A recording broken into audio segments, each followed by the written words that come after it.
All right, we are back. What is going on, Colts Nation? Welcome back to another episode of Bring the Juice. Your guys, Cody and Derek, back for another one, guys. Derek, it feels like it's been a little bit, my man. This week's been a little crazy, I know, for both of us. But how are you doing, man? How you feeling? Pretty good. I'm glad it's the weekend and yeah, just excited for some football this weekend. It's going to be a long one, but maybe maybe I'll luck out and maybe the Colts will finally do what a lot of us think they may never do again. It's the feeling around the fan base at times. So hopefully my weekend turns into just bliss Yeah, after we see the Colts pull off the quote unquote impossible. right. And again, you talked about it, the Jacksonville curse, the Colts hoping to figure this out. And Derek, I got to say, man, if there's any time to do it, it's the present. Like Jacksonville comes in, hasn't won a game all year. They're 0-4.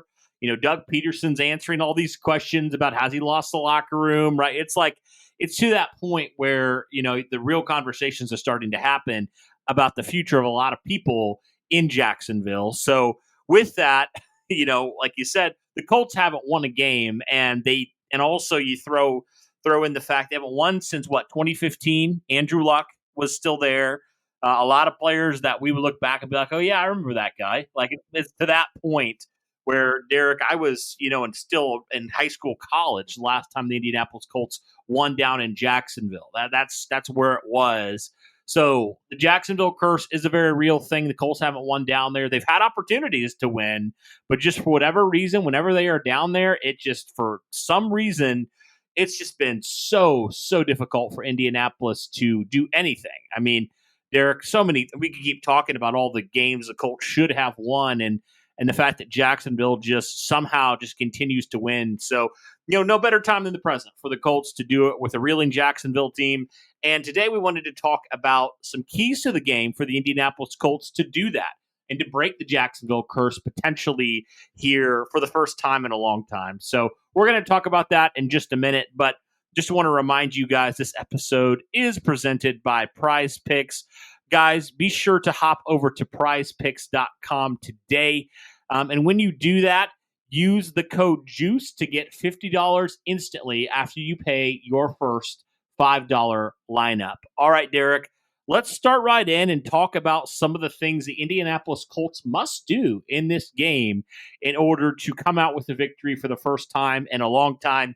I think, Derek, to put it simply, the Indianapolis Colts need to do what they did a week ago against the Pittsburgh Steelers. They need to dominate the fronts. They need to do what they need to do. They need to be able to, run the football effectively. I mean, we saw the Colts do that somewhat against the Pittsburgh Steelers. Jonathan Taylor, who will not be in this game, really was the guy that, got a lot of it. And that was kind of one of our biggest concerns was, outside of Jonathan Taylor, although it wasn't a lot of snaps and a lot of carries, the Colts weren't able to really run the football very well with their other running backs. It really was just Trey Sermon getting the carries, and he's going to get the bulk of the load here. And the Indianapolis Colts need to do something in this game, Derek, that they haven't done in Jacksonville. It feels like a long time, and that's dominate those trenches, right? They just got to dominate those trenches. Good news potentially for the Colts is Josh Allen potentially is going to miss this game. He is dealing with a concussion.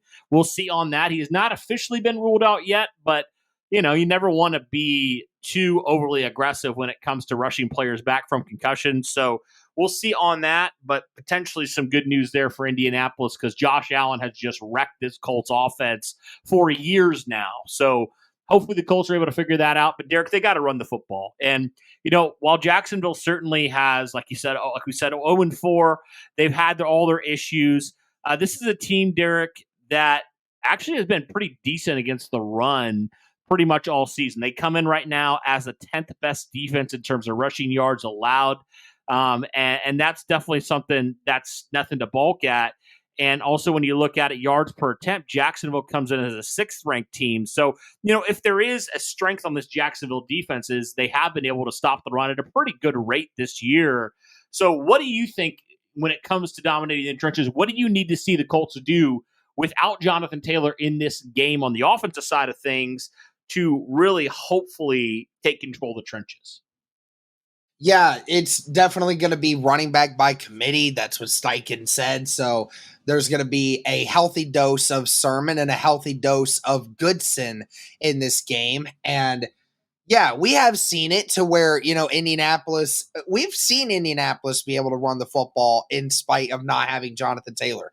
We saw it last year when Trey Sermon had to come in for Jonathan Taylor in that Steelers game. He ran for almost 100 yards. I mean, we have seen it. And you're right. It's kind of been a bad situation where Indianapolis just seems to never be able to run the football against the Jacksonville Jaguars in Jacksonville. Like, no matter what they do, even Jonathan Taylor seems to never know how to run the football against them. I don't know. It's kind of weird. Again, it's the whole curse thing. But when you mentioned it with the injuries, I mean, Allen, even if he plays, it's not going to be 100%. Darnell Savage, Devin Lloyd, Abdullah Thomas, all of these defensive players that play an impact on this defense for them, they obviously, even if all of them play, they're still going to be banged up. So this is a unique opportunity for this Colts front that has been so good this year at pushing people, even despite the fact that they're going to be missing Kelly.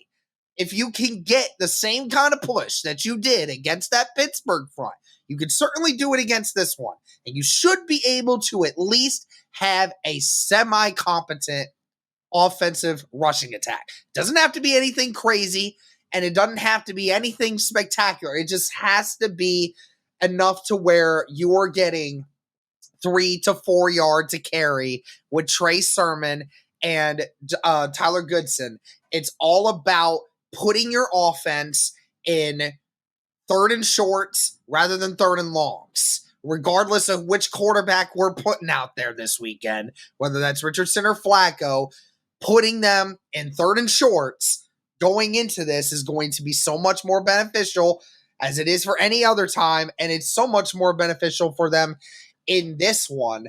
So yeah, if you need to be able to run the football, I don't know what exactly the kind of scheme is they need to do.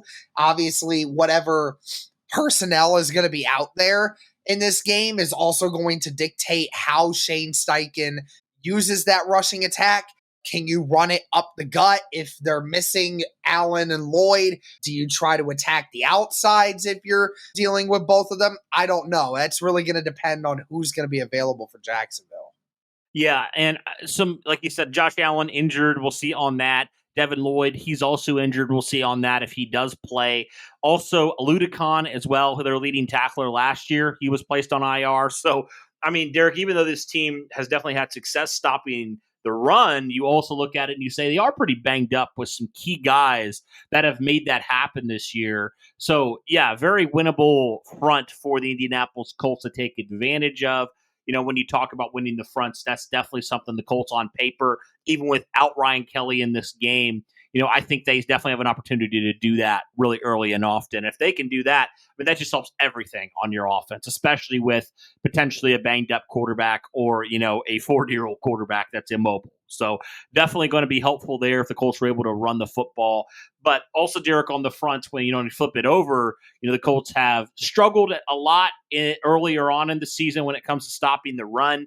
They've definitely gotten better at it the last couple of weeks, but it's still not to where it needs to be. And Derek, if there's anything on the offensive side of things that Jacksonville has done well, it's they've run the football very well with Travis Etienne and a lot of these other guys, Tank Bigsby.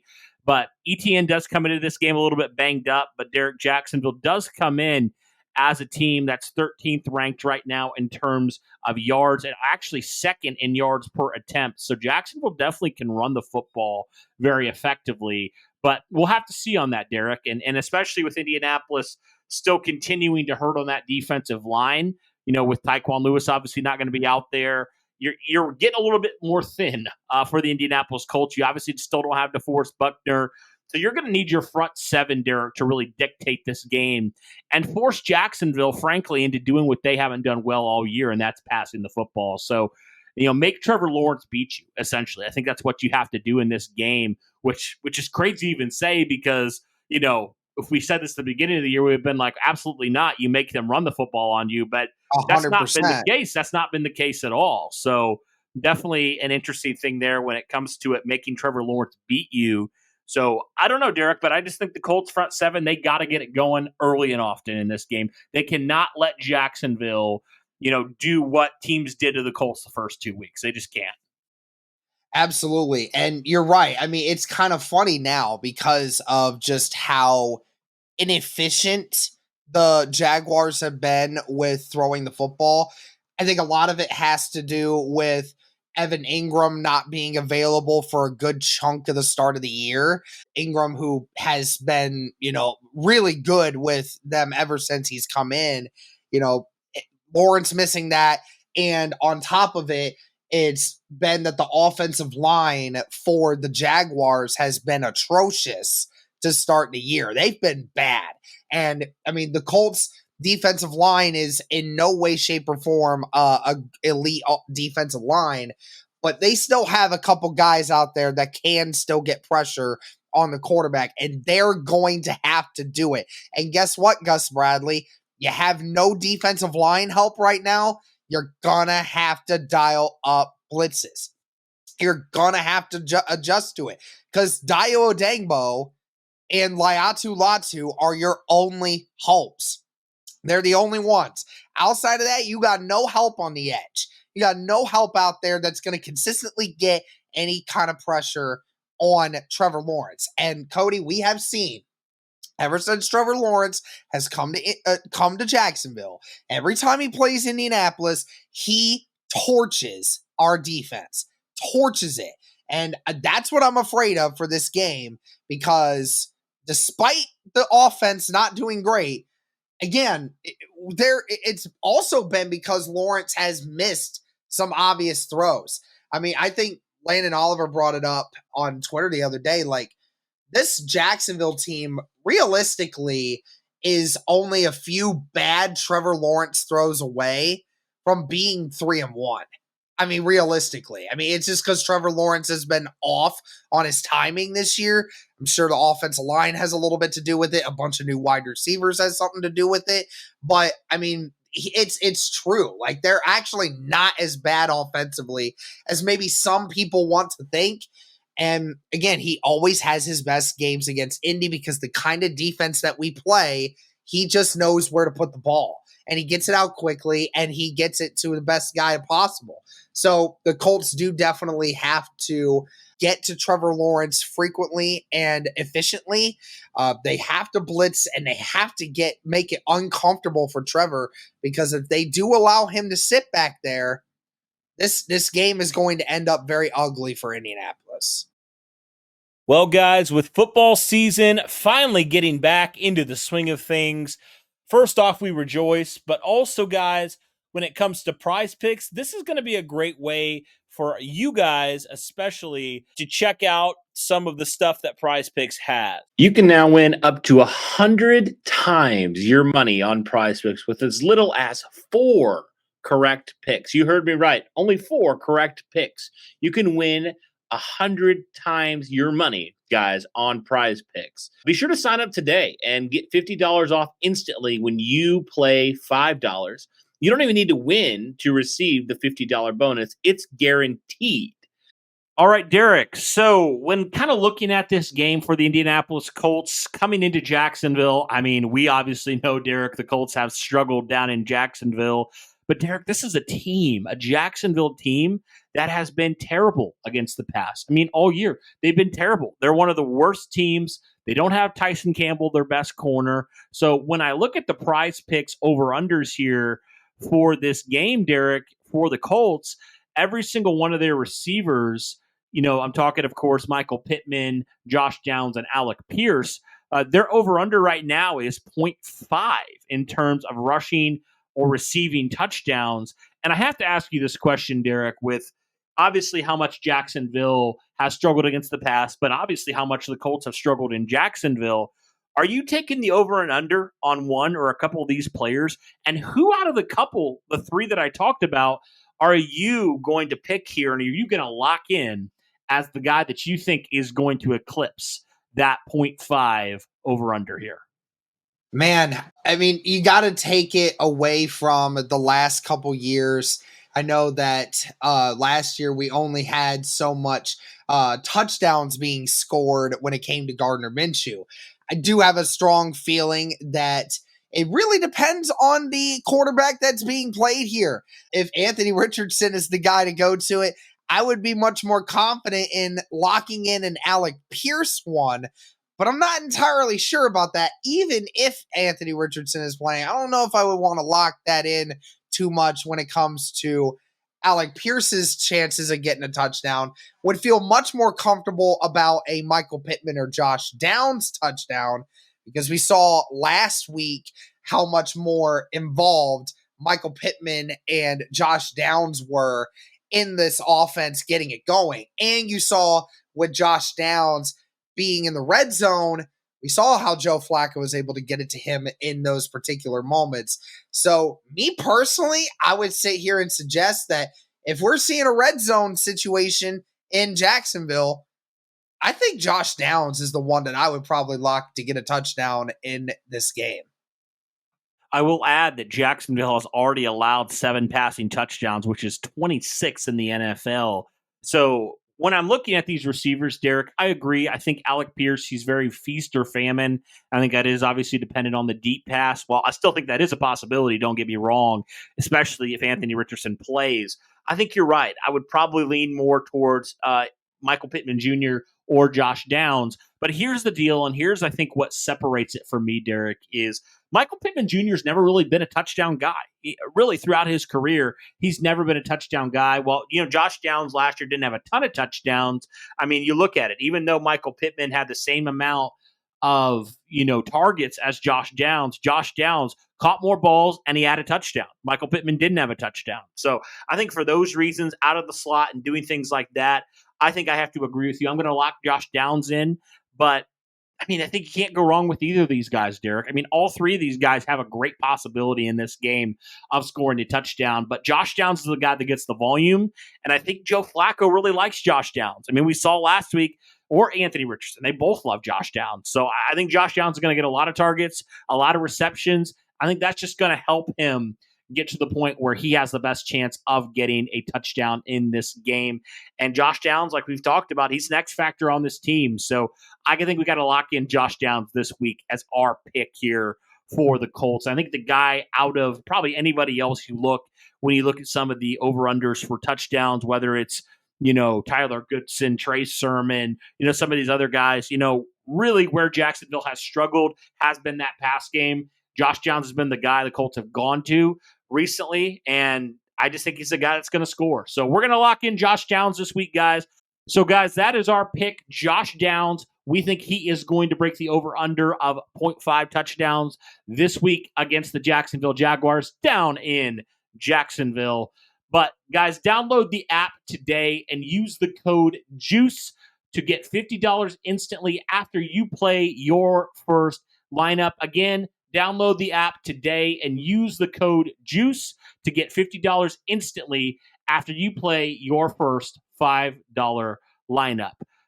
Prize Picks. Run your game. Absolutely. Absolutely. Well, when it comes to Indianapolis and what they need to do offensively, I mean, especially, without Jonathan Taylor in this game, potentially without Anthony Richardson in this game, or even if he does play, the Colts need to limit the turnovers. There's no question about that, Derek. I mean, that's a pretty obvious one for every team every single week, but the Colts need to win the turnover battle in this one. I mean, Derek, how many times have we seen, turnovers? I feel like the Colts turn the ball over so much in Jacksonville all the time, in critical times. Like, so many times where the Colts maybe could have made it a game or, whatever, or taken the lead, and they just do dumb things. They just revert back to looking like a 2-win football team. Like, it's weird. I don't really understand why they do that, but just you have in the critical moments, you just can't turn the ball over. You got to take care of the football. You got to do what you got to do. And, if you win the turnover battle, Derek, that's a one way to really, really help your odds in this game. Yeah, and it's funny because I saw a UCF Jaguar post this. I don't think that the Jacksonville Jaguar defense has had a single turnover yet this year. So, I mean, think of that for a hot second. I mean, obviously, the Colts defense, God tier one, either at creating turnovers, but I mean, they've had a couple through the first couple weeks, but this Jacksonville defense has not forced turnovers. And you got people now that are saying, oh, we want Anthony Richardson to be the quarterback to, be out there because, of the amount of turnovers that he has given up so far this year. I think he's had seven of them at least so far to start the year. It hasn't been great for him on that. Again, regardless of who it is, whether it's Anthony Richardson or if it's Joe Flacco, it doesn't matter. The message stays the same. Do not turn the ball over on this team because it's a psychological effect that goes with it also. I know that it's always the same for every week. You want to win the turnover battle because if you win the turnover battle, more times than not, you're going to be the team that's going to win when it's all said and done. But like you said, last year, Gardner Minshew had 4 turnovers. 4. And Gardner Minshew was a pretty darn good quarterback at not turning the ball over. I think he had only 13 on the year, and 4 of them came in one game.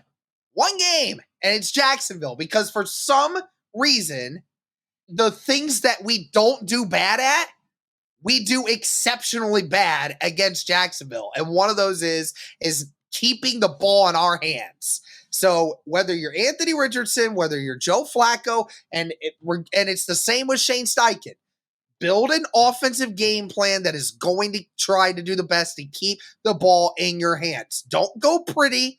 Don't be conservative, but don't be too aggressive to where you're forcing your quarterbacks to make 50-50 throws. We don't want that. We need it to make sure it's balanced, and we need to try to keep that run game going too to try to prevent those bad decisions. So, yeah, if you're going to win this game, you definitely have to win the turnover battle, as you said. Absolutely. And I think just with that also, Derek, it's like, yeah, you don't want to put your quarterbacks in bad situations. 100% hear you there. But Derek, I think this is a game you got to test this defense. You look at this Jacksonville defense right now, Derek. I mean, their best player, Tyson Campbell, he's on IR. He's not playing in this game. He played last year for Jacksonville. I mean, that is a huge loss for them. And you mentioned it, this Jacksonville team, they haven't had a single turnover all year when it comes to, I don't know the fumbles, but I looked at interceptions. They haven't had a single interception this entire year through 4 games, which is just wild to me. And then you look at just the other stats. I mean, pretty much Derek bottom tier in every single category when it comes to passing the football, from yardage standpoint, touchdowns, interceptions, all that stuff. The Jacksonville Jaguars have just been very poor in so many ways. Net yards per attempt. So Jacksonville just has not been able to get anything going passing the football. And again, you talked about it, there's a lot of factors into that. But the thing remains, though, Derek, is this Jacksonville defense is definitely a defense that is very much struggling right now. And I think it's a team, Derek, that you showed against Pittsburgh, who, mind you, actually had a pretty decent, pass defense. You showed that you could throw the ball, right, when you're able to and when you want to. Michael Pittman Jr., Josh Downs, both guys that had, over 9 targets. And, obviously Michael Pittman had over 100 yards. Josh Downs led the team with 8 catches for 82 yards and a touchdown. So you have some guys, you have some weapons. I mean, as far as that goes, Derek, your receiving core, your tight ends, all those, they're extremely healthy. And this is a very beat-up Jacksonville defense in terms of their secondary. So Colts definitely have to take advantage of that when it comes to their offense. It's don't be stupid and, give Jacksonville life when it comes to the turnover game. But I think you can test this unit a lot because they have very much struggled this year. And I think you just continue, man, to go after that defense. You just have to in this game. I think that's the key to this game is Jacksonville, they're all right against the run, but they are putrid so far against the pass. And again, I know you haven't had the greatest passing game, but whether it's Joe Flacco or Anthony Richardson, we both know these guys can throw the deep ball. We know they can go deep, and that's what you might have to do against this Jacksonville defense is test them out in a lot of ways and really break their confidence early. I think if they can do that and just continue to have their heads hanging, I mean, Derek, you talked about it, just the momentum and those sorts of plays. Like that can make or break a team. That can make or break a defense. And if the Colts can get a couple of those early, I think that could go a long way in this game. Absolutely, man. I mean, it would definitely be nice if Indianapolis could get a couple turnovers. We saw in the Bears game, we saw the two interceptions from Jalen Jones. We saw the goal line stop in that game. And then, the Steelers game, we saw the interceptions that Justin threw. And then the some of the big stops on third and short and fourth and short in that game as well. It seems like the Colts defense has really started to tighten up. And I don't know if that's just because guys like Zaire Franklin and EJ Speed are starting to finally get in sync a little bit more. I think it has a lot to do with the turnover on downs. As far as the turnovers have gone, we just gotta find a way somehow to be able to find somebody that's going to be able to make a play. Nick Cross has done it a few times, and Jalen Jones has done it a few times. Who is going to be that guy that's going to step up and do it again this week? Yeah, I was talking more about the Colts offense pushing the ball down the field against Jacksonville because they have been bad as well. So I think the Colts got to do that too. Yes, I mean in both ways. Jacksonville has not been able to throw the ball well at all. They also haven't been able to stop anybody when it comes to teams throwing against them. So I think both ways, guys that maybe started off not as great, like some guys in the secondary for the Colts, some guys in the receiver room for the Colts, whether they were out there or not. Now they're starting to find their mojo a little bit. Michael Pittman and Josh Downs had a really good game. I just think this is a team that you beat in the past in both departments. And if you can do that. How funny would it be if Joe Flacco is the one to start and then he's the one to end this whole curse thing? I wouldn't be How shocked. Funny would that be? Would he be a Colt legend at that point? Yeah, as dumb as this curse has been, it's like I wouldn't be shocked if he's the one that does it. If Joe Flacco starts on Sunday and he's the one to end this curse, he will forever be a Colts legend. There will be a special banner hung in, I don't know where, but like somewhere in the Colts repertoire of the stadium and organization that is going to put his name in there and be like, this is the man. Yeah. That ended the curse, Yeah, exactly. 40-year-old Joe Flacco. This is the team to do it, man. Like I said, this is the Jacksonville team that, they're not probably as bad as their record indicates, but I mean, Derek, this is a team that's reeling. I mean, this is, not winning games and you're in the month of October. Like, say what you want about, this team isn't as bad as they should be, which is fair. But again, Derek, this is still a winless team for a reason. They are very, very exposed right now. They're a team that's very much, has a lot of questions their way, have a lot of injuries as well. And, a lot of, when you're starting to ask, the future of your head coach in October, things aren't going well right now in Jacksonville. So the Colts cannot allow them to get momentum in this game. We saw them do it, Derek. This is one of my biggest issues with the Colts the last number of years is they just give sometimes these bad teams, they give them hope. And it's just like, don't give them hope. Just allow them to continue to be what they've been this year and just don't be stupid and give them an opportunity. Just don't do that. So easier said than done here, especially down in Jacksonville. But those are some keys to the game, I think, for the Colts. Definitely if they want to do some things in this game and end the curse for the first time in a long time. But guys, let us know your thoughts in the comments down below. But that'll do it for this one, guys. Thank you so much for tuning in. And as always, guys, go Colts.